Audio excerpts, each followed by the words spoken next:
Hello everyone, আসসালামু আলাইকুম। সবাই কেমন আছেন?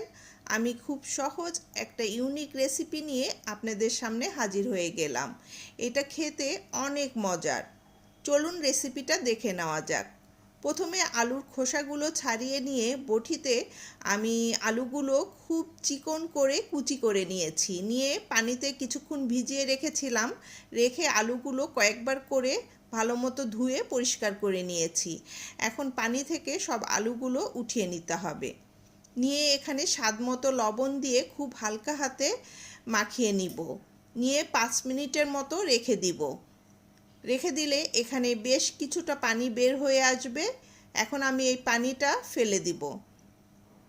ফেলে দিয়ে এখানে স্বাদ মতো গুঁড়ামরিচ দিয়ে আলুর সঙ্গে ভালো মতো মাখিয়ে নিতে হবে। বেশ ভালো করে মাখানো হয়ে গেলে এদিকে আমি চুলাতে একটা কড়াইয়ে রেগুলার তেল দিয়ে দিয়েছি। তেলটা গরম হয়ে আসলে এখানে অল্প করে আলু দিয়ে দিব। দিয়ে চুলার হিটটা হাই হিটে রেখে আলুগুলো ব্রাউন করে ভেজে নিতে হবে।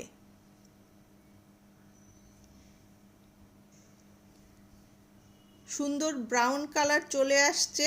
এখন তেল থেকে আলুগুলো এভাবে ভালো মতো ছেঁকে উঠিয়ে নিতে হবে। এভাবেই আমি সব আলুগুলো ভেজে নিব।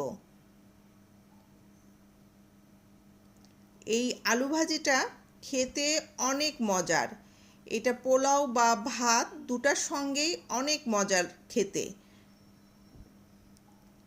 আপনাদের কাছে ভালো লাগলে সবাই লাইক কমেন্ট শেয়ার করবেন।